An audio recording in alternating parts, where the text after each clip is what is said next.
신약성경 고린도전서 10장 1절에서 7절까지의 말씀입니다. 신약성경 274페이지 고린도전서 10장 1절에서 7절까지의 말씀입니다.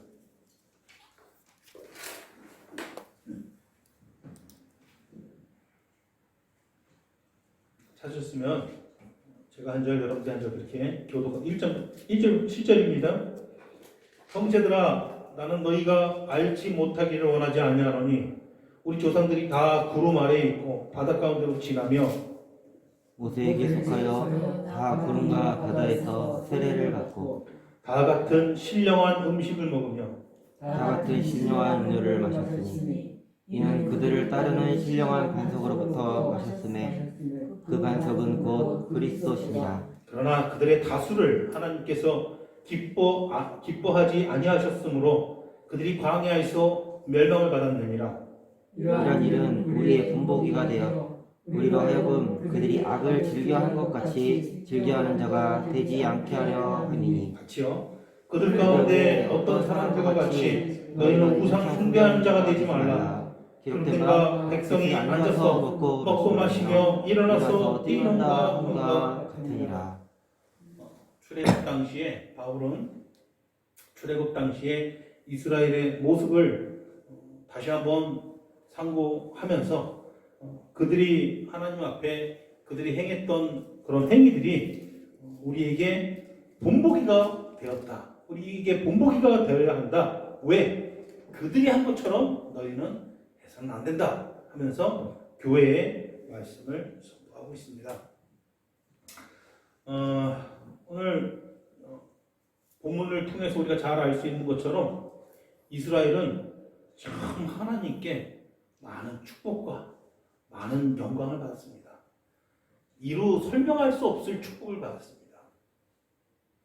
그들이 받은 그런 놀라운 것들을 만약에 오늘날 우리가 똑같이 받는다면 증가하지 않을 거라는 저는 확신합니다. 그들은 눈에 보이는 모든 것들을 다 체험했죠. 하나님께서는 그들을 흑암의 권세, 저 애굽에서 끌어내셔가지고 낮에는 무슨 기둥? 낮에는 구름 기둥, 밤에는 불 기둥. 구름 기둥이 확 우리 진 앞에 있어서, 우리 백성 앞에 있어서 우리를 이끌어가는 거예요. 구름 기둥 따라가는 거예요. 불 기둥이 있어가지고 불 기둥을 따라가는 거예요. 홍해 바다가 말라지는 것은 아니 새벽이면 항상 뭐가 내립니까? 만나가 내립니다. 하늘에서 먹을 것, 꿀 밟은 떡 같은 아주 맛있는 그게 먹을 게 날마다 떨어져요. 신발과 옷이 헤어지지 않습니다. 이런 기적들을 몸소 자기가 체험했고 날마다 그것을 목격한 거예요. 만약에 똑같은 기적을 우리가 본다면 우리는 어떨 것 같아요? 나는 똑같은 기적을 내가 체험한다면 지금보다는 좀 더 신앙이 깊어질 것 같다. 놀라운 일들을 경험한 거죠. 그들은 일찍이 하나님께 택함받고 하나님의 권능 아래에서 보호하심을 받았습니다. 그들을 보호하신 이 하나님의 모든 이적들은 단 하나의 메시지를 우리에게 알려줍니다. 무엇입니까? 그들이 이렇게 하나님께 보호를 받고 하나님의 큰 권능과 이적을 경험할 수 있었던 모든 근본 원인은 다 누구 때문입니다? 그리스도 때문입니다. 그리스도. 하나님께서 이 백성을 통해서 장차 우리의 구원자 되신 예수 그리스도를 땅에 보내시기로 이미 작정하셨고 이 앞으로 장차 오실 예수 그리스도의 그 보혈을 힘입어서 그들을 택한 게 가능했고 그들에게 이적을 베푸는 게 그들에게 여러 가지 권능을 함께한 게 가능했다는 거예요. 오늘날 우리가 구원받은 것은 누구 때문에 구원받았습니까? 예수를 통해서 구원받았듯이 그들도 똑같이 누구를 통해서 구원받았습니까? 예수를 통해서 구원받았다는 겁니다. 재밌죠? 그들이 하나님께 항상 제물을 바칠 때에 그들에게 하나님께 번제를 드릴 때에 그 번제를 통해서 하나님 누굴 받죠? 장차 오실 예수를 받습니다. 그들과 우리가 틀린 다른 것은 하나밖에 없어요. 그들은 장차 오실 예수를 받고 우리는 이미 오신 예수를 구주로 영접한 것. 그 차이가 있는 것입니다. 그들이 구원받은 것, 우리가 구원받은 것 똑같은 원리에 의해서 구원받았습니다. 자, 그들은 많은 이적을 겪었죠. 많은 권능을 체험했습니다. 오늘날 우리는 좀 다를까요? 그들이 경험한 모든 이적들은 오늘날 우리가 누리는 것들에 대한 뭐였죠? 모형이었어요. 오늘 본문에 보면 뭐라고 되어 있습니까? 그들이 다 바닷 가운데로 지났다. 바닷 가운데로 지났다. 어두운 권세에서 하나님께서 그들을 끄집어내가지고 바닷 가운데로 지나가겠다라는 거. 홍해 바다를 건넜다라는 거예요. 하나님의 것으로 인쳤다라는 거예요. 하나님의 것으로 구별했다라는 거예요. 그들은 실체가 오기 전에 시대의 사람들이었죠. 그러니까 그 실체에 대한 그 엄청난 실체죠. 예수 그리스도가. 이 엄청난 실체에 대한 모형, 어떤 하나의 실체가 오기 전이니까 뭔가 그림자로 그들에게 어떤 이적과 권능으로 그들은 그 실체를 바라만 봐야 했습니다.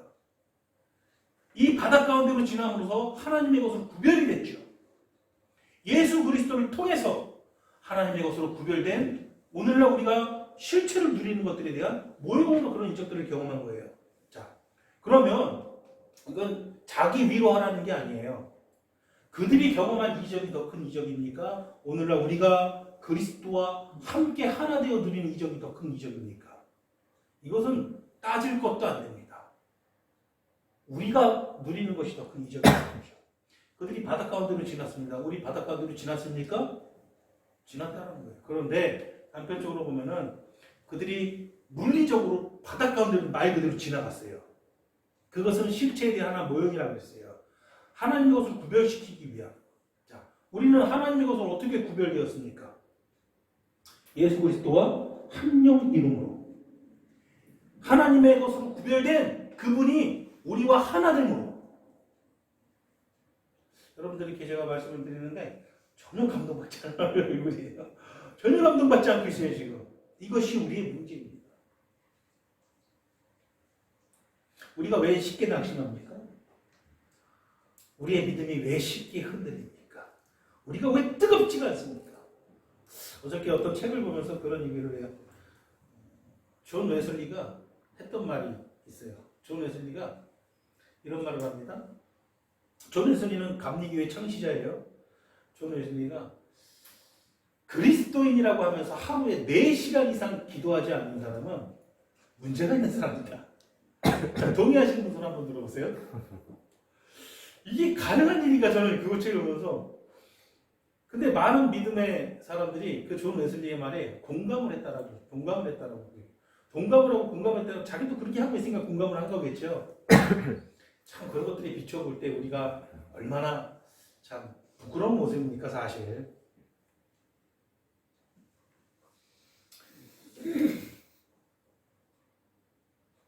오늘 본문 그대로 표현하고 있죠.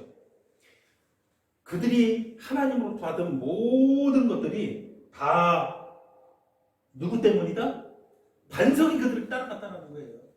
그 반석은 곧 누구다? 그리스도다. 재밌는 표현을 하고 있죠.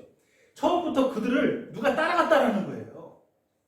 누가? 돌이 막 생명력에 있어서 그들을 막 불러서 따라갔다는 소리예요? 아니에요. 이 반석은 곧 누구다? 그리스도다. 그리스도께서 처음부터 그들을 따라갔다는 그들은 몰랐지만 그리스도께서 처음부터 그들을 따라갔기 때문에 그들이 받은 모든 권능과 이적들이 다 그리스도를 통한 것이라는 증거가 되었다는 거예요. 그들은 다 신령한 음식을 먹고 신령한 음료를 마셨다. 누구로부터 제공된 거다? 그들이 반석에서 나오는 물을 먹고 그들이 하늘에서 떨어지는 만나를 먹고 메추라기를 먹었던 이 모든 게 사실은 다 신령한 음식이었다는 거예요. 앞으로 장차 어떤 분이 오셔가지고 우리에게 참된 양식과 참된 음료를 줄 건데 우리에게 살게 하는 생명이 되는 음식과 생명이 되는 음료를 우리에게 정말 제공해 줄 것인데 그게 곧 누구였다? 그리스도. 이스라엘 백성들도 하나의 모형으로서 우리에게 보여줬지만 그들을 따라간 것이 누구였다? 반석이신 그리스도였다는 것을 얘기하고 있는 것이죠.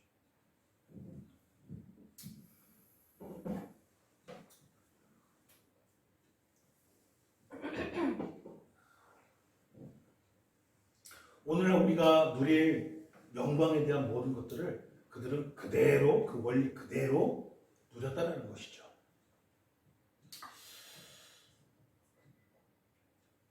그러나 오늘 본문을 보면요 매우 충격적인 이야기를 듣게 되죠.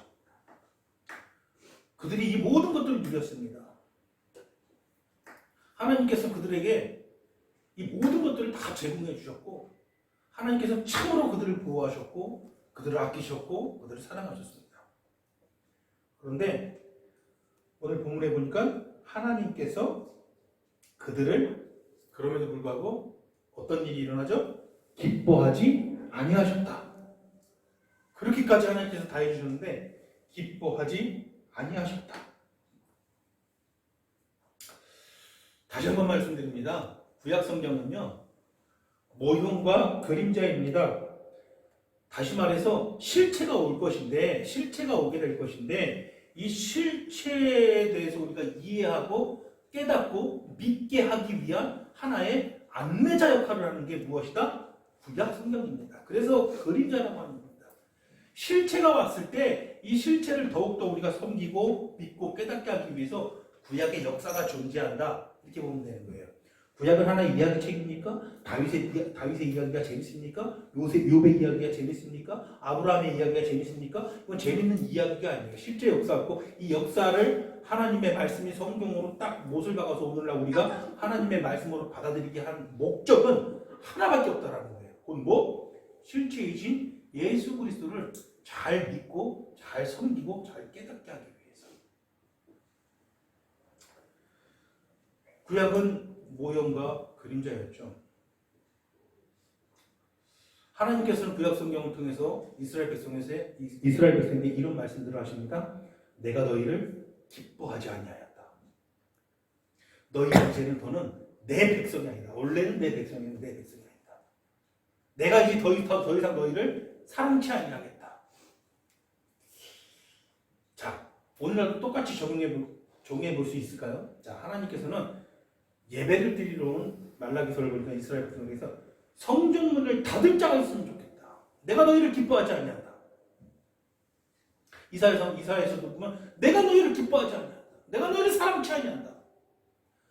내 백성이었는데, 자, 한번 그러면 생각해봅시다. 하나님께서는 우리를 내 백성 삼아 주셨습니까? 우리가 한번 하나님께 내 백성이라는 소리를 들었습니다. 그럼 우리가 하는 행동에 따라서 우리가 어떻게 하느냐에 따라서 하나님께서 나중에 우리에게 너는 더 이상 내 백성이 아니다. 그렇게 말씀하실까요? 안 하실까요? 한번 내 백성이라 한 백성들에게 하나님은 너희가 이제 더는 내 백성이 아니다. 이렇게 하시지 않는다라는 거예요. 그게 복음이에요. 그게 누구 때문입니까? 그리스도 때문이에요. 그리스도 안에서 처음부터 아무런 자격이 없는 죄인 중에 괴수와 같은 여전히 이 안에 더러운 것이 꿈틀대는 우리를 일방적으로 하나님께서 택하셨다라는 거예요. 우리가 무엇을 해서 택한 게 아니라 아무런 자격이 없는 나를 하나님께서 택하셨다는 거예요. 그래서 여전히 내가 죄를 짓고 있는데 그리스도의 보혈을 보면서 날마다 십자가를 보면서 나를 용서하시고 나를 기뻐하시는 게 하나님이에요. 그렇기 때문에 그리스도 안에 있는 우리에게는 더 이상 내가 너를 사랑치 아니한다. 내가 너를 기뻐하지 아니한다. 이런 말씀하시지 않는다는 거예요. 그런데 구약 이스라엘 백성은요, 하나님께서 그들을 흑암의 권세에서 끄잡아내셨어요. 바다 가운데로 지나게 했고요, 신령한 음료를 먹고 신령한 음식을 먹게 했어요. 오늘날 우리가 그리스도 안에서 하나님의 백성된 것과 똑같은 것들을 똑같이 누렸어요. 그런데 그렇게 했음에도 불구하고 하나님께서는 그들에게 내가 너희를 기뻐하지 아니했다라고 했다는 거예요. 우리에게 똑같이 적용이 될까요? 안 될까요? 적용이 안 돼요. 하나님께서는 우리에게 더 이상 내가 너희를 기뻐하지 아니한다 이렇게 안 해요. 근데 오늘 본문에 보니까 이스라엘 백성을 향해서는 내가 다수를 기뻐하지 아니하였다. 하나님께서 다수를 기뻐하지 아니하였다. 대부분을 기뻐하지 아니하였다. 하나님께서 그들에게 신령한 음료를 줬고 신령한 음식을 줬습니다. 다시 말해서 그리스도와 그리스도의 살과 피를 그들에게도 줬다라는 거예요. 반석이신 그리스도가 처음부터 그들을 따랐다라는 거예요. 그리스도로부터 그들은 모든 것을 제공받았다라는 거예요. 그런데 오늘 본문 그럼에도 불구하고 하나님께서 그들의 다수를 기뻐하시지 아니하였다. 로마서 9장 25절 보니까 내가 내 백성 아닌 자를 내 백성이라 사랑하지 아니한 자를 사랑한 자라 부르리라. 이것은 오늘날 우리가 누리는 거예요. 온전히 우리가 누리는 것이죠. 우리는 하나님의 백성도 아니고 하나님의 사랑받을 자격도 없었는데 그리스도 안에서 하나님의 백성이라 하나님의 사랑하는 자라 그렇게 부름받았죠. 그러나 실체가 오기 전에 모형이었던 시대였기 때문에 하나님께서 그들에게 내가 너희를 기뻐하지 아니한다 그렇게 말씀하셨다는 거예요. 왜 그들이 그렇게 했다라는 거예요? 우리에게 무엇이 되기 위해서? 오늘날 우리에게 본보기가 되기, 오늘 본문 그대로 하면 경계하기 위해서, 우리를 경계하기 위해서. 너희가 마음 편하게 그리스도 안에서 너희가 구원받았다고 마음 편하게 신앙생활하면 안 됩니다. 여러분, 구원을 나는 구원받았습니다 이렇게 자신 있게 마음 편하게 불러서는 안 돼요. 내가 구원 얻은 사람으로서, 그리스도인으로서, 하나님의 백성으로 살아가는 것은 그렇게 쉬운 일이 아니에요. 난 근데 너무나도 쉽게 내 마음대로 어떻게 보면은 전혀 신앙인의 모습으로 살아가지고 있지 않으면서도 너무나도 쉽게 구원에 대해서 말하고 있다는 거예요. 그러지 말라는 거예요. 우리에게 본보기를 보여주다라는 거예요. 왜? 그들의 모습을 통해서. 하나님께서 그들의 과거에 내 백성이었던 자들에게 이렇게 말씀하셨다라는 거예요. 하나님께서 다수를 기뻐하지 아니하셨다.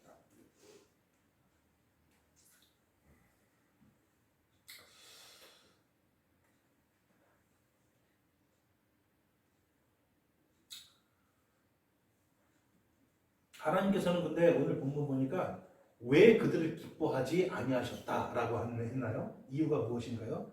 그들이 무엇을 행했기 때문에? 악을 행했기 때문이다. 악을 즐겨하였기 때문이다. 이렇게 표현하고 있습니다. 그들이 즐겨한 악은 무엇인가요? 우상숭배였다. 그들은 악을 행했기 때문에 하나님께서 그들을 기뻐하지 않았는데 그 악을 행한 것은 무엇이냐? 우상숭배였다. 우상숭배였다. 골로새서 1장 13절 말씀처럼 하나님께서는 그들을 흑암의 권세에서 건지셔가지고 사랑의 아들의 나라로 옮기셨습니다. 오늘날 우리가 누린 그 말 그대로 그들은 모형으로서 저 애굽에서 건진받아가지고 약속의 땅 가나안에 간 것이 오늘날 우리가 누린 것처럼 저 마귀의 권세, 어둠의 권세에 우리의 영혼이 사로잡혀 있다가 그들에게서 하나님께서는 우리를 건지셔가지고 사랑의 아들의 저 천국 백성 삼아주셨다는 거예요. 우리가 실체죠. 우리가 누린 것이 진짜죠. 우리가 누린 이 실체를 그들은 모형으로 누린 겁니다. 그렇게 하나님께서는 사랑의 아들의 나라로 그들을 옮기셨습니다. 그 모든 것들을 그들은 다 육신으로, 물리적으로 체험을 했죠. 우리는 영적으로 체험하지만 그들은 물리적으로 체험을 했어요. 우리는 영적으로 그리스도 합하여 세례를 받으면서 바다 가운데로 지나갔지만 그들은 물리적으로 진짜로 바다 가운데로 지나갔어요. 우리는 영적으로 그리스도의 찢기신 살과 흘리신 보혈이 우리의 것이 되었지만 그들은 실질적으로 먹는 음식과 마시는 음료를 통해서 그것을 이뤘다는 것이죠. 그 차이가 있는 거예요. 그러나 본질은 똑같죠. 그렇게 큰 권능을 체험하고 그렇게 은혜를 받으면 뭐합니까? 그렇게 큰 이적들을 보면 뭐합니까? 결국 그들은 악을 즐겨했다는 거예요. 악을 즐겨했다는 거예요. 그렇게 모든 것들을 몸소 체험했음에도 불구하고 결국 그들은 악을 즐겨했다는 거예요. 악을 즐겨해가지고 우상숭배자가 되었다는 거예요. 다시 말해서 하나님을 믿지 못했다는 거예요. 그 모든 것을 경험했음에도 불구하고 우리에게 본보기가 돼야 된다는 거예요. 우리가 예수 그리스도를 믿음으로 그 앞하여 세례를 받고 그의 흘리신 피와 그의 찢기신 살이 나에게 생명이 된다는 것을 고백했음에도 불구하고 악을 즐겨할 수 있다는 거예요. 오늘 본문에 의하면 우리에게 본보기가 된다면 우리도 그렇게 될까봐 하나님께서 염려했다는 거예요. 우리가 그렇게 될까봐 걱정했기 때문에 사도 바울은 고린도 교회에게 이 편지를 쓴 거예요. 우리가 본보기가 돼야 된다는 거예요.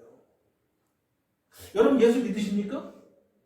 여러분 예수 그리스도 합하여 세례를 받으셨나요? 그럼에도 불구하고 악을 즐겨 할 수도 있게 된다는 거예요.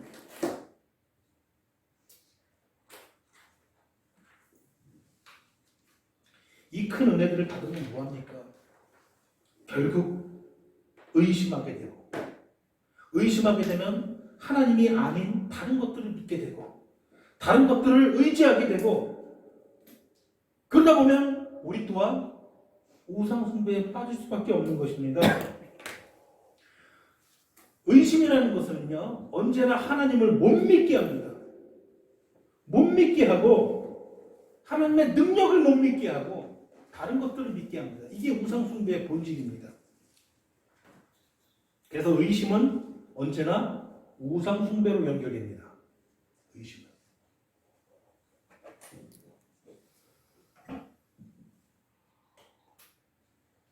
의심이라는 것은요, 아주 큰 원수입니다. 여러분 기도 많이 하시나요? 여러분 기도를 많이 하는 것도 좋은데, 제가 늘 다음 주에는 이 기도에 대한 주제로 내가 말씀을 전할 생각인데, 기도를 할 때 우리가 무엇을 가지고 기도하죠? 확신을 가지고 기도해야 됩니다. 기도를 4시간도 좋고 5시간도 좋고 6시간도 좋습니다. 기도를 많이 하는 것은 좋은데 확신을 가지고 기도하지 않는 기도는 아무런 의미가 없는 거잖아요. 그렇죠? 확신을 가지고 5분 기도하는 게 확신 없이 50시간 기도하는 것보다 훨씬 더 낫다라는 거예요. 근데 사람들이 확신을 가지고 기도하지 못한 이유는 무엇입니까? 의심 때문입니다. 의심은 굉장히 큰 원수예요. 결국은 의심 때문에 하나님을 믿지 못하게 되고, 의심 때문에 그래서 우상숭배하게 되고, 의심 때문에 참된 기도를 드리지 못하고, 결국은 이 의심 때문에 우리가 영적인 그 어떤 능력도 발휘하지 못하고 무기력한 신앙생활을 하게 된다는 거예요. 의심 때문에. 의심은 왜 하게 되는 거예요? 하나님 외에 다른 것이 믿을 만한 것들이 너무 많은 거예요. 그러니까 하나님을 믿지 않고 이 다른 것들을 믿은 거예요. 처음 범죄가 그런 거예요. 하나님을 믿지 않고 사탄의 말을 믿은 거예요. 하나님께서 참으로 그러하시더냐? 하나님께서 참으로 그렇게 말씀하시더냐? 그 말을 듣고 여러 가지 생각을 하게 된 거예요. 이런저런 생각들을 하게 된 거예요. 그러니 결국 하나님을 의심하게 되는 거죠. 오늘날 우리의 눈에는 많은 것들이 보입니다. 이 세상에는 많은 것들이 있습니다. 이 껍데기들이 너무나도 많이 있습니다. 이 모든 것들이 우리를 미혹합니다. 우리를 혼란하게 합니다. 이 세상에 믿을 만한 것들이 너무 많습니다. 눈에 보이는 것은 너무나도 많은데 내가 믿는 하나님은 눈에 안 보입니다.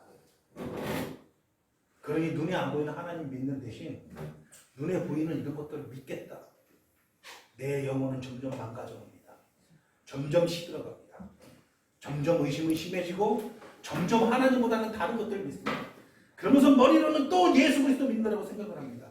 근데 실제로는 계속 다른 것만 믿고 다른 것만 보고 살아갑니다.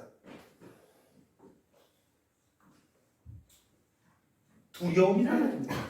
경건함이 사라집니다.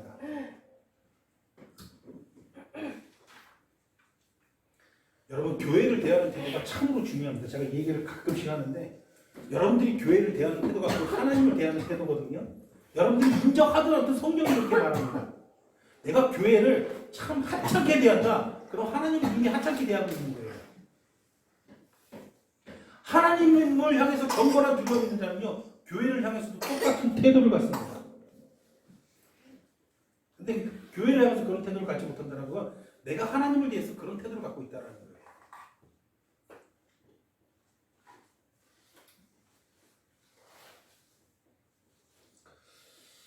많은 사람들이 인간을 믿고 돈을 믿고 세상을 믿고 살아갑니다.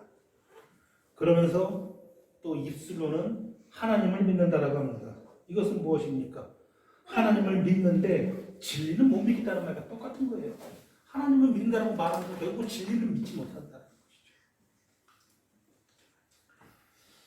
하나님을 믿긴 믿지만 다른 것을 의지해 살아가겠다는 신보입니다. 왜? 하나님을 믿지만 다른 것을 의지해야 내 삶이 편해지는 거예요. 그것이 행복이라고 내가 착각하는 거예요. 그게 우상숭배를 하게 되는 것이죠. 성경은 지겹도록 우상숭배에 대해서 경고하고 있지 않습니까? 모든 성경 본문에 우상숭배를 얘기하고 있지 않습니까? 특히 구약 성경은 모든 각 성경도 창세기, 출애굽기, 레위기 다 우상숭배에 대해서 이야기가 가득하지 않습니까? 왜 하나님께서 지겹도록 우상숭배에 대해서 계속 얘기합니까? 그걸로 끝나는 것이 아니죠. 실체의 시대, 신약 성경에도 계속해서 우상숭배에 대해서 이야기하고 있지 않습니까? 왜 그렇습니까? 우리 모두가 우상숭배자가 우리 모두가 우상숭배자가 되어 있기 때문입니다. 얼마나 무서운 것인지 아닙니까? 우상숭배가. 우상숭배에 완전히 빠져 있으면서 뻔뻔스럽게 하나님을 믿는다라고 또 자신있게 우리는 이야기하고 있다는 거예요.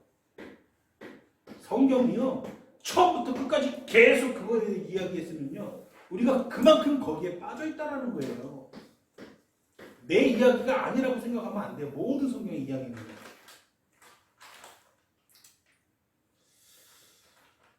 모든 것의 원흉, 최초의 죄악, 이 모든 것들의 원흉, 하나님을 믿지 못하는 데 있어요. 하나님을 믿지 못하는. 하나님 믿기가 참으로 어렵습니다. 성령께서 강력하게 역사해 주지 않으면 우리에게 강력한 믿음이 나오지 않아요. 힘 있는 믿음이 나오지 않아요. 내가 정말 철두철미하게 하나님을 의지하지 않으면요. 내가 정말 기도의 삶으로 내가 처절하게 몸부림치지 않는 이상 내가 올바른 기도로 살아가고 있지 않는 이상 우리는 하나님을 믿기가 참 어려워요. 입으로만 믿는 건 쉬워요. 누구나 다 믿어요. 대한민국 기독교 인구가 1000만 명이래요. 이 1000만 명이 모두 다 입으로는 하나님을 믿어요. 근데 실제로 믿는 건 참으로 어려운 일이에요.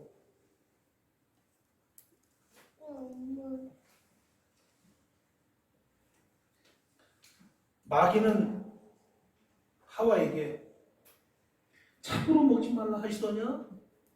참으로 먹지 말라 하시더냐 하와야? 그 얘기를 듣는 순간 하와는 한 번도 그런 생각을 해본 적이 없는데 하나님이 먹지 말라고 하신 거는 맞는데 다른 속내가 있었나? 이런 고민, 저런 고민, 이런 질문, 저런 질문 스스로에게 여러 가지 질문들을 하게 된 거예요. 처음으로. 하나님 믿지 못하게 된 거예요. 처음으로. 이게 죄의 본질입니다. 그리고서는 곧바로 인간은 교만해집니다. 교만해진다는 거예요. 하나님을 믿지 못하고 자신과 다른 것들을 믿게 되니 교만해지는 거예요. 하나님 앞에서 교만해지는 거예요. 이 교만이 얼마나 무서운 건지 아십니까, 여러분? 내가 하나님을 재고 계산하는 거예요. 여기다가 딱 책상에다 올려놓고 이 교회라는 것을 그리스도의 영광된 이 몸이라는 걸 올려놓고 내가 재단하고 한번 재보는 거예요.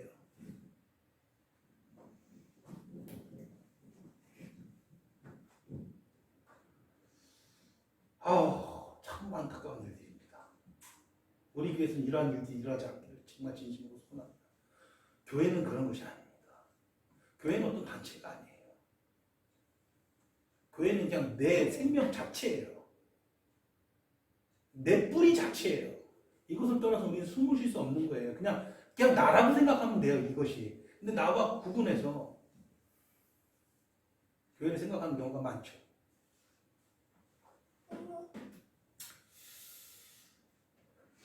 자, 의심하는 순간, 하나님을 믿지 못하는 순간, 여기서부터는 이제 똑바로 생각하지 못하는 인간이 되어버립니다. 똑바로 제대로 된 생각을 하지 못하는 사람이 되어버리는 거예요. 그러니까 자연스럽게 무엇으로 연결됩니까? 우상숭배로 연결되는 거예요. 주님께서는요, 세상에 대해서 부유하면서 하나님께 대하여 부유하지 못했던 한 사람에 대한 예화로 말씀해 주십니다. 한 사람에 대한 이야기를 제자들에게 말씀해 주십니다. 어떤 사람이 있습니다. 엄청난 소출이 있어가지고 그 사람의 국간이 터져나갈 지경이었습니다.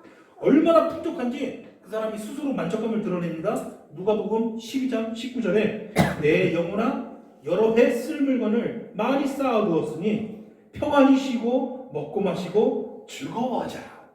그런데 주님의 말씀은 무엇입니까? 그날 밤 하나님께서 그를 어떻게 했다라는 거예요? 그를 도로 불렀다라는 거예요. 누가복음 12장 20절에 보니 어리석은 자여 오늘 밤 내 영혼을 도로 찾으리니. 자, 한번 우리가 인간적으로 세상의 시선으로 한번 그를 바라봅시다. 그는 현명한 사람이었고 성공한 사업가였습니다. 그는 재산이 아주 많았고 이 재산이 그렇게 많이 국간이 터져나갈 정도면 그 사람은 굉장히 성실한 사람이었을 거예요. 굉장히 능력 있는 사람, 비상한 머리를 가지고 있는 사람이었을 거예요. 그렇죠? 세상 물정이 아주 밝은 사람이었고 사람들은 그를 칭찬했습니다. 그 사람 보면서 무슨 칭찬했을까요? 저 사람 모습을 봐라. 저 사람을 보니 노력은 배신하지 않는다는 말이 그냥 절로 떠오른다. 저렇게 성실하고 저렇게 노력하니 저렇게 재산이 불어나고 저렇게 걱정 없는 성공을 이루지 않았느냐? 사람들은 그를 존경했고 그는 참으로 성공한 사람이었겠죠. 얼마나 매력적인 삶입니까? 곳간이 터져나갈 지경이 했대요. 재산이 자기 생각한 것 이상으로 넘쳐나는 거예요. 만일 제 통장에 만일 100억이 있으면 어떨까요? 실제로 100억 이상이 있는 사람은 우리나라에 너무나도 많이 있어요. 우리 주변에 알게 모르게 숫자 지나가면서 보는 사람 중에서 100억 이상의 돈을 가지고 있는 사람이 있을 거예요. 그 9억만 운동화 신고 다닌다라는 그 국회의원이 요즘에 화제죠. 그 코인으로 100억이 넘게 밥 먹을 돈이 없어서 라면 먹는다라고 그렇게 궁색한 척을 하더만 100억이라는 돈을 코인에 투자를 했다 그래서 지금 또 난리가 났죠. 실질적으로 100억이라는 돈을 가지고 있는 사람은 참 많더라고요. 근데 만약 제 통장에 100억이 있다라면 제가 만약에 100억이라는 돈을 남기고 이 나중에 하늘나라를 가게 된다면 100억이라는 유산을 남긴다면 저는 실패한 사람이라는 평가를 받을까요? 성공한 사람이 평가를 받을까요? 성공한 사람이라는 평가를 받는다는 거예요. 다른 거 다 필요 없어요. 100억이라는 돈을 남긴다면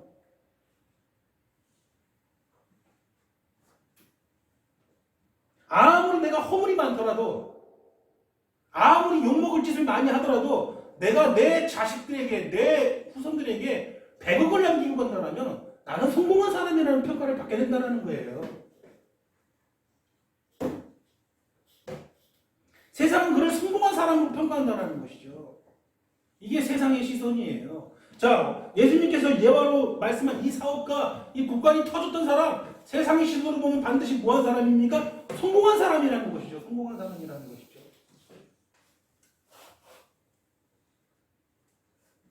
저 사람을 보라는 거예요. 얼마나 통실하고 얼마나 똑똑한지 보라는 거예요.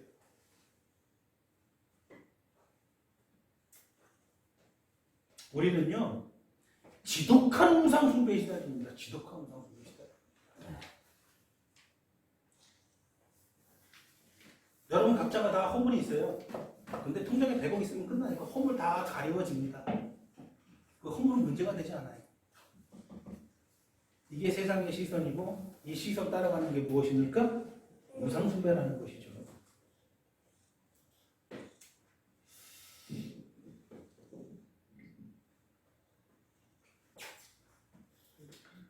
우리는요 정말로 지겹도록 예수님 생각을 못합니다.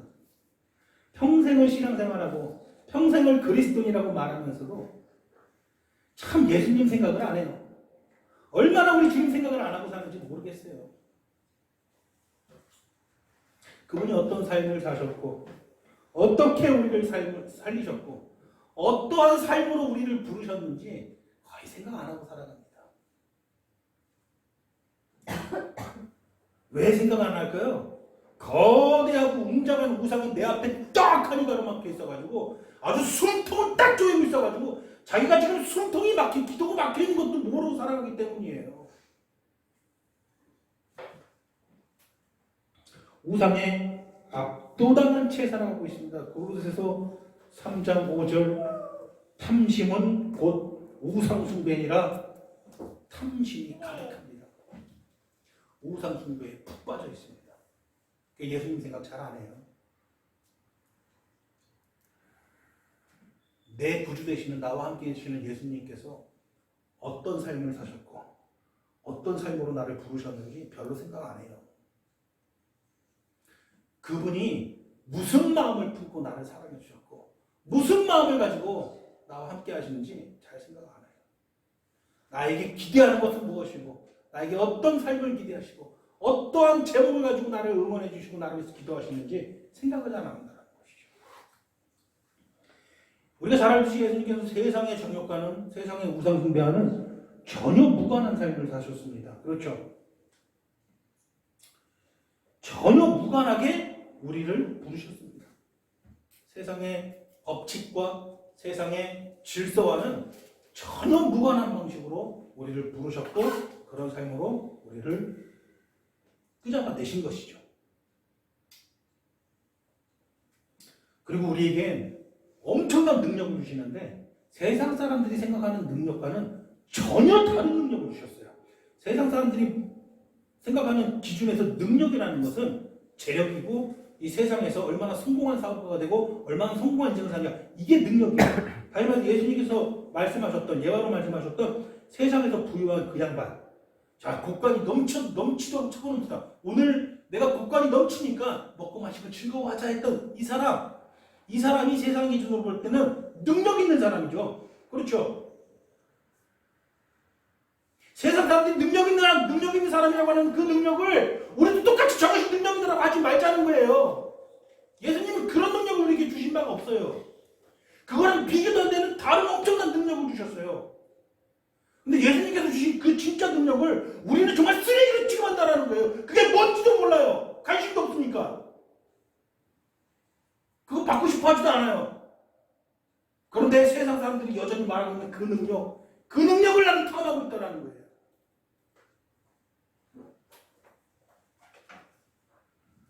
우리 안에 탐심이 가득합니다. 탐심은 곧 우상숭배니라.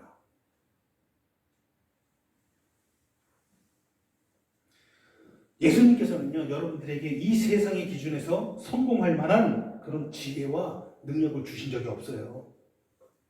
여러분들이 세상에서 비천하다라면 그거 당연한 거예요. 왜냐면 그런 능력 받은 적이 없고 그런 능력과 반대되는 것만 계속 요구하신단 말이에요. 대신에 그것과는 비교할 수도 없는 전혀 다른 엄청난 능력을 주님께로부터 우리는 직접 받았죠. 여전히 주님께서는 제 안에서 성령을 통해서 탄식하고 부르짖으면서 이 능력을 우리에게 여전히 제공해 주고 계시죠. 그 능력은 무엇입니까?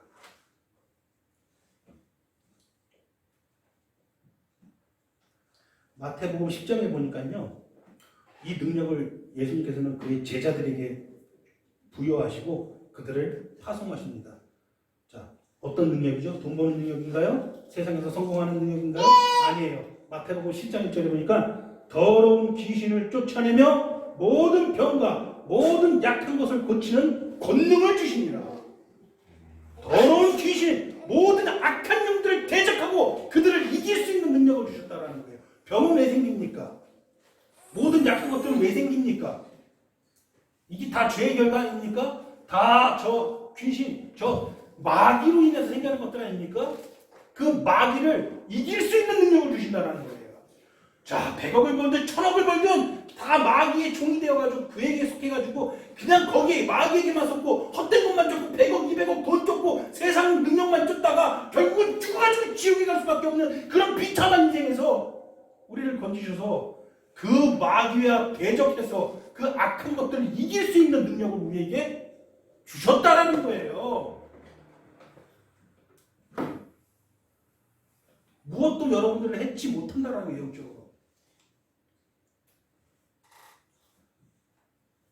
그래서 그 제자들에게 그 권능을 주시고, 자, 제자들에게 병 고치는 권능을 줬다 그래요. 이 병을 고치는 게 요점이 아니죠. 악한 영과의 싸움에서 이기는 권능을 주신 거예요. 악한 영. 병은 왜 생기는 거예요? 죄 때문입니다. 죄의 결과와 죄의 권능과 싸워서 이기는 능력을 주셨다는 거예요. 죄와 싸워서 이기는 권능을 주셨다? 자, 이렇게까지 제가 말씀드리는데 나는 여전히 죄와 싸워서 이기는 권능보다는 세상의 능력이 더 좋다. 손 한번 들어보실까요? 그러면 안 되죠. 근데 본능적으로 세상 능력이 끌린다니까요. 내 통장에 그래도 여전히 100억이 있으면 죄는 좀 나중에 고치더라도 이 죄를 이기는 거는 좀 나중에 이기더라도 통장에 일단 100억이 있으면 참 좋겠다. 이 생각이 앞선다니까. 이게 얼마나 비참한 존재들입니까, 우리가. 헤어나오지를 못해요. 우상숭배에서. 우리 하나님을 참 믿지를 못해요. 참 믿지 못해요.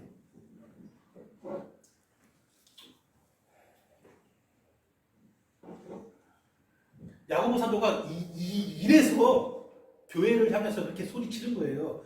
하나님이 살아계신 한 분인 것을 믿느냐?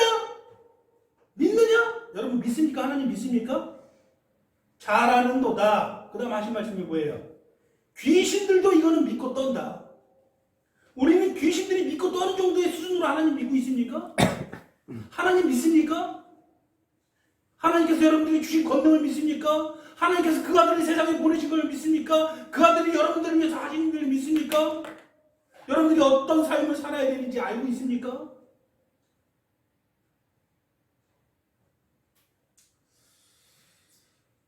우리는 세상 사람들에게 성공한 인생이라고 평가받을 만한 능력을 받지 않았습니다. 돈을 벌어가지고 재산을 불리고 성공한 사업가가 되라고 우리에게 능력 주신 일이 없습니다. 오히려 그 반대입니다. 주님께서는 제자들에게 이렇게 권능을 주시고 그들을 파송하실 때 마태복음 10장 9절에서 10절 보니까 너희가 전대에 금이나 은이나 동을 가지지 말고 여행을 위하여 배낭이나 무버릇이나 신발이나 지팡이를 가지지 말라. 아무것도 소유하지 않고 그냥 가라는 거예요. 완전히 반대죠. 세상에서 말하는 능력과 세상에서 말하는 성공과 완전히 반대죠. 신발조차도 두 벌 신발을 갖고 가지 말라는 거예요. 두 벌 옷을 갖고 가지, 옷도 가지지 말라는 거예요. 세상 사람들이 섬기는 우상 숭배를 똑같죠. 금이나 은이나 동이나. 세상 사람들은 금이나 은이나 동을 섬깁니다. 심지어는 세상 단순하게 하나의 비교가 아니라 그냥 단순하게 말 그대로 좋은 옷을 입기 위해서 살아갑니다. 비싼 옷을 입기 위해서 살아갑니다. 비싼 신발을 신기 위해서 살아갑니다. 비싼 브랜드의 것들을 탐하면서 살아갑니다. 두 벌 옷을 위해서 살아갑니다. 신발을 위해서 살아갑니다. 그냥 문자 그대로 우리가 받아들일 수도 있어요. 그것들을 위해 자기 과실을 위해서 살아갑니다. 지독한 우상숭배죠. 아무것도 가지지 말라는 거예요. 제자들을 보낼 때 하나님 예수님께서 정리합시다. 권능을 주셨어요. 마태복음 10장에서 보면은 무슨 권능을 주셨죠? 귀신들을 쫓아내는 권능을 주셨어요. 모든 죄와 싸워서 이기는 능력을 주셨어요. 그리고 물질적으로 아무것도 지지 말고 가라 그래요. 이게 예수님의 방법이에요. 근데 우리는 이 두 벌 신발과 여러 벌의 옷과 금이나 은이나 동을 위해서 예수님께서 진짜 주신 귀신을 쫓아내는 권능을 쓰레기로 여기고 살아간다는 거예요. 그러면서 입으로는 뭐라고 합니까? 예수 믿는다라고 하는 것이죠. 부끄러운 줄 아셔야 돼요.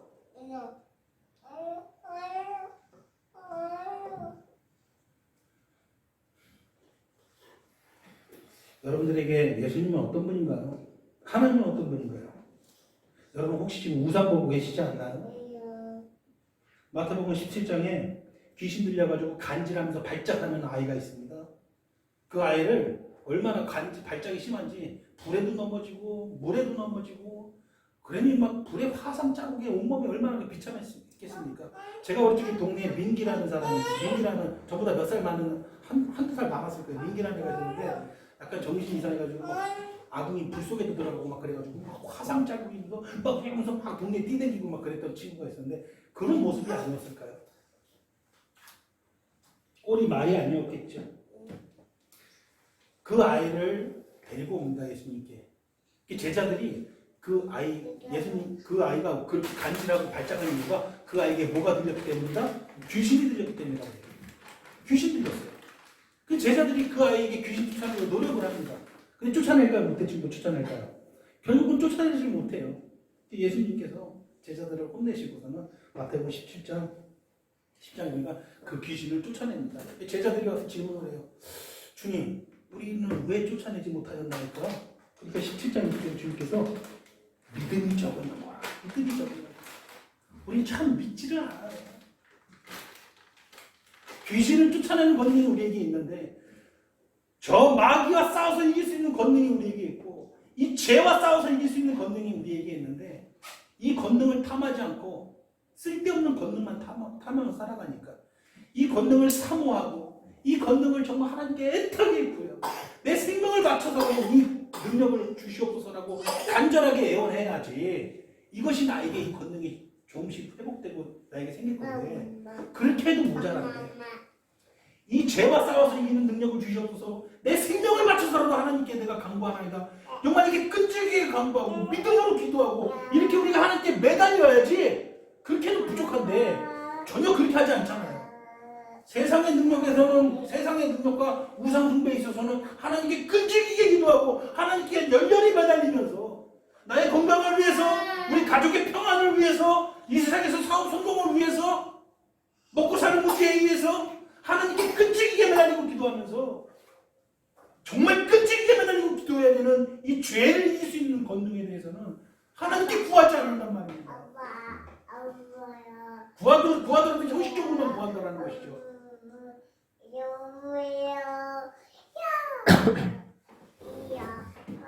보통 이 정도 제가 소리 지르면서 설교를 하면 아이들이 울 텐데 참으로 영적인 아이네요. 아주 즐거워하네요.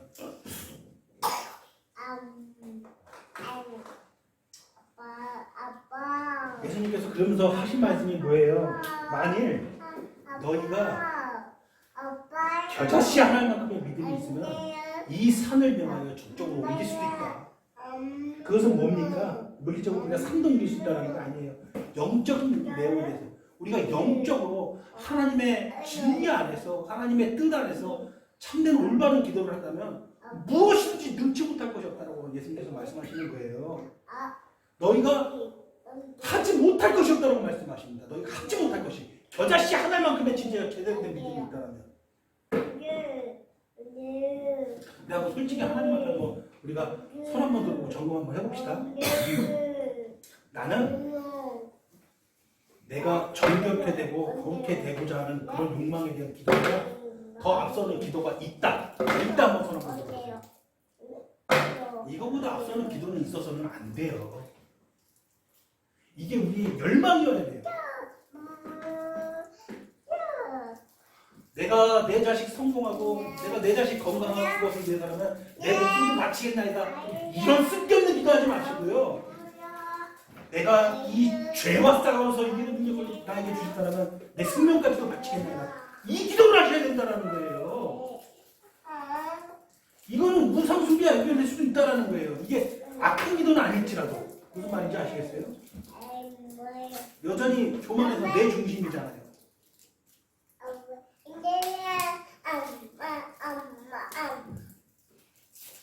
주님 외에 다른 것을 바라니 주님께서 주신 능력이 나에게서 발현이 되지 않는 거 아니겠습니까?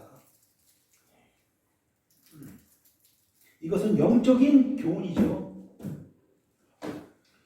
우리가 믿음의 삶을 살 때에 영적 권능을 받아서 우리가 영적으로 못할 일이 없다는 거예요. 영적으로. 여러분 영적인 것과 육적인 구분 정도는 아시죠? 영적인 것은 무엇입니까? 우리가 능치 못할 것이고 영적으로 영은 무엇입니까? 의로운 거예요. 거룩한 거예요. 우리가 이 의로운 영, 그리스도부터 받은 이 새로운 영을 가지고 우리가 하나님께 온전히 기도할 때 모든 것이 가능하다는 거예요. 모든 것이. 불가능은 없다는 것이죠.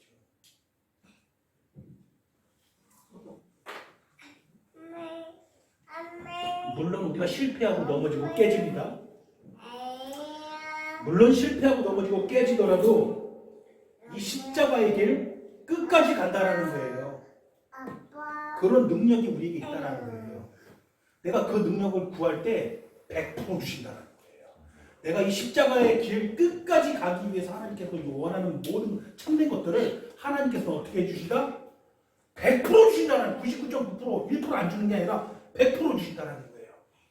내가 내 소중한 이들과 함께 이 구원의 길, 이 철로 역정, 내가 이 마지막에 서가지고 하나님을 찬양할 수 있는 그날을 위해서 내가 하나님께 요구하는 모든 것들은 하나님께서 어떻게 주신다? 100% 주신다. 내가 세상 무상분배에 빠져가지고 돈을 구하면 그거를 나를 사랑하기 때문에 안 주는 것이 나에게 참된 응답일 수도 있는데 그건 안 줄 수도 있어요. 내가 단순하게 그냥 물리적인 그냥 세상에서 평안함만을 위해서 내가 건강을 요구한다면 하나님께서 건강을 안 줄 수도 있어요. 내가 사업 성공을 원하고 내가 이것저것 다른 것을 원한다면 그거 안 줄 수도 있다는 거예요. 그거 안 준다고 기도 안 들어주신 게 아니라는 거예요. 이건 영적인 기도가 아니기 때문입니다. 참된 진리 안에서 내가 이 천국 여정 가는 데 있어서 필요한 모든 것들은 다 영적인 것들이에요. 그것은 구하면 어떻게 한다? 100% 주신다는 거예요. 두드리면 열릴 것이다라는 거예요. 그런데 우리는 이 영적인 것을 잘 구하지 않는다는 거예요. 천국 여정에 있어서 필요한 모든 도구들을 우리는 구해야 되는데 내가 이 십자가의 길을 가기 위해서 나에게 필요한 모든 도구들, 인내를 구해야 되고 내가 하나님께 정결에 대해서 구해야 되고 거룩함에 대해서 구해야 되고 하나님을 경외하는 경외심에 대해서 구해야 되고 이 죄를 이기는 권능에 대해서 구해야 되는데 이 필요한 모든 것들을 잘 구하지 않는다는 거예요. 아이고 우리 누군가가 아파가지고 제가 아주 고민입니다. 제 기도를 들어주세요. 이것만 맨날 이렇게 기도하고 있는 거예요. 아, 내가 지금 생활고에 시달립니다. 나에게 얼마를 좀 허락해 주세요. 생활고에 시달리면 괴롭고 건강이 망가지면 괴롭고 소중한 이들이 곁을 떠나는 일들은 참 괴로운 일들이죠. 근데 거기에서만 배워서 사시겠습니까? 세상 사람들도 그러고 살아가잖아요. 세상 사람들도 자기 자식이 귀한 줄 알아요. 고순도 씨도 제 자식이 귀한 줄 알아요. 자식 사랑하는 마음이 그게 하나님 앞에서 귀한 마음입니까? 내가 영적으로 어떤 삶을 사느냐에 따라서 그것이 우상숭배일 수도 있고 자식 사랑하는 마음이 그것이 귀한 것이 될 수도 있는 것이죠. 무슨 말인지 이해되십니까? 여러분들 우상숭배자입니까? 하나님을 섬기는 자들입니까? 하나님을 섬기는 자들입니다.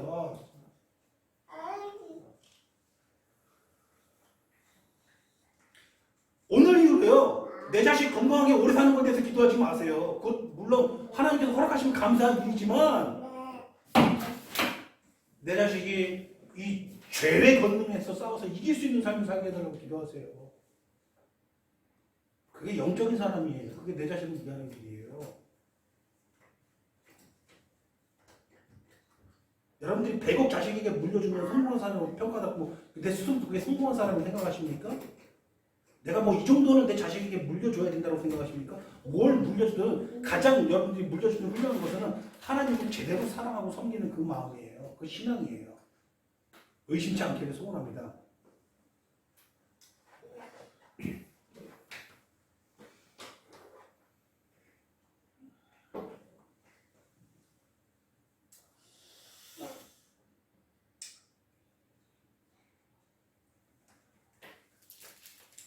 돈 버는 능력이 없어도 생명으로 나아갈 능력이 우리에게 있고 이 과정에서 능치 못할 일이 없다는 것을 믿으시기 바랍니다.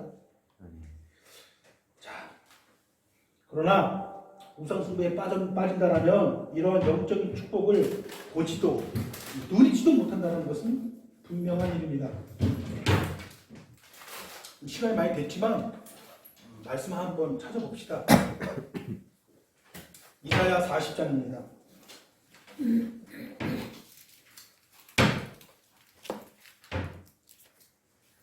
이사야 40장입니다.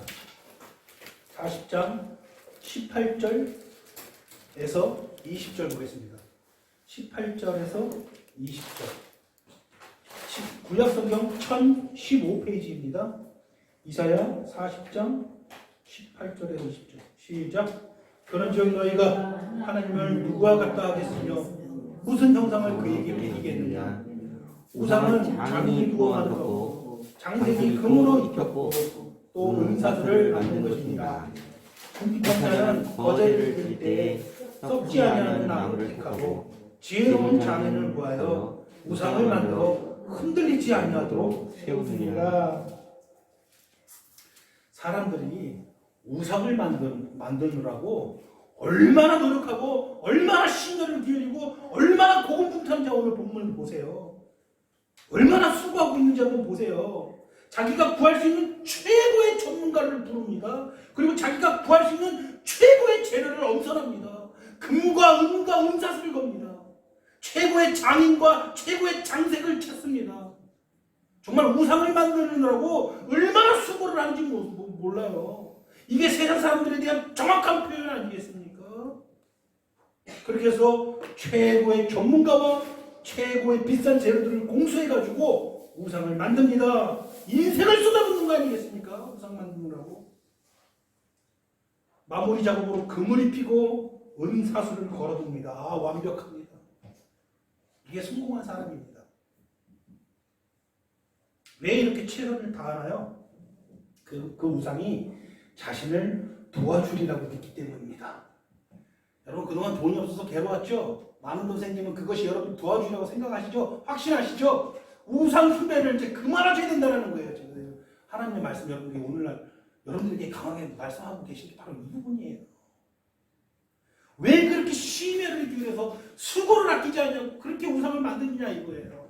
그것이 자신을 도와주리라고 믿기 때문이에요. 성경이 이렇게 자세하게 말씀해 주시잖아요. 하나님께서 지금 여러분들 귓가에 정확히 선포하고 계시잖아요. 왜 그걸 끝까지 모르십니까? 왜 이것을 위해서 여러분 똑같은 수고를 하고 살아갑니까? 왜 인생을 허비하고 계십니까?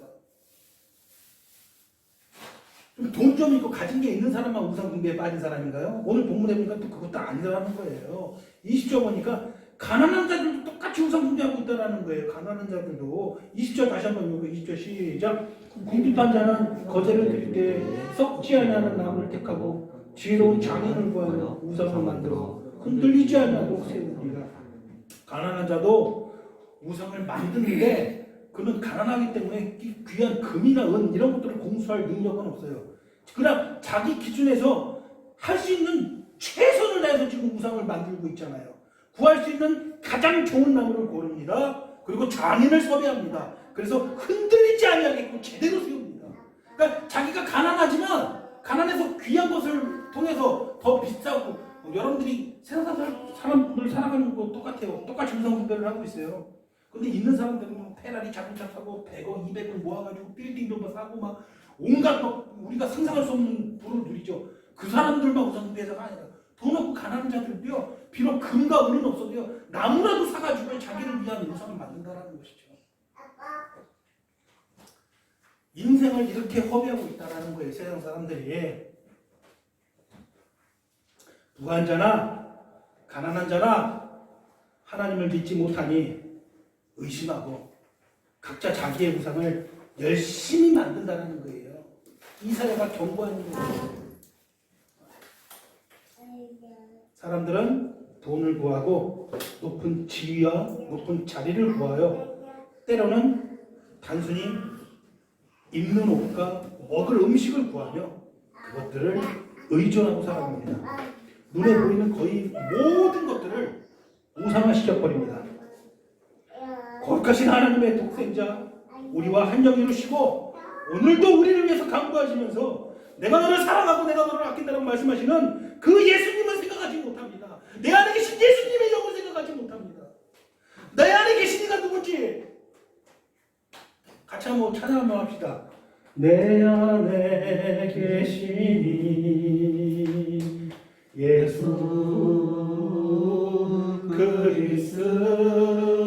그리스도니 나의 주로 유익하리라. 여러분들 안에 계신 이가 누굽니까? 예수 그리스도입니다. 왜 이렇게 우상 숭배, 왜 우상 만드느라고? 여러분들 가난하죠? 돈이 없죠? 왜 좋은 나무를 고르고 있습니까, 지금? 하나님께서 우상 숭배하지 말라고 금이나 은이나 돈을 주시지 않았는데, 왜 여러분들 굳이 좋은 나무를 찾고 있습니까, 지금?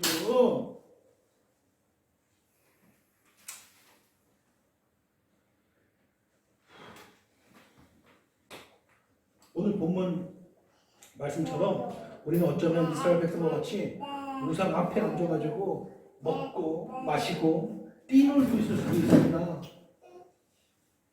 사랑하는 성도 여러분, 우상은요 여러분들이 어깨에 매가지고 옮기는 것일 뿐입니다. 여러분들이 그냥 바닥에 던져버리면 스스로는 아무것도 할 수 없는 거예요. 여러분들을 의존하는 존재들이 사실 우상인 거예요. 왜 힘들게 그걸 어깨에 메고 옮겨다닙니까? 왜 그걸 어깨에 메고 다니십니까? 여러분 철로역정을 보세요. 그에게 무거운 짐이 있어요. 이걸 벗고 죽고 싶었는데 너무나도 벗고 싶은데 우리 철로역정 최근에 보셨죠? 너무나도 벗고 싶은데 결국은 벗어요, 못 벗어요? 못 벗어요. 결국은 십자가 앞에 가니까 그게 저절로 벗어져가지고 저 십자가 밑에 무덤인데 무덤으로 짐이 가잖아요. 왜 여러분 우상이라는 그 죄의 짐을 왜 스스로 메고 다닙니까? 왜 무겁게 여러분들이 그냥 벗어서 던져버리면 그냥 아무것도 하지 못하는 우상인데, 여러분 우상은요 여러분들이 메고 옮겨야 되는 게 우상이지만요 하나님은 여러분들을 등에 업고 다니시는 분이에요. 하나님은 여러분들을 옮기시는 분이에요. 여러분들이 아무것도 안 해도 여러분들을 업고 여러분들을 사랑하고 툭툭 군댕이 치면서 여러분들을 안고 업고 다니시는 분이 하나님이시라는 거예요. 그 하나님을 왜 믿지를 않는다는 것이죠. 이사야 8절 지금 46장 한 번 더 펴십니다. 46장.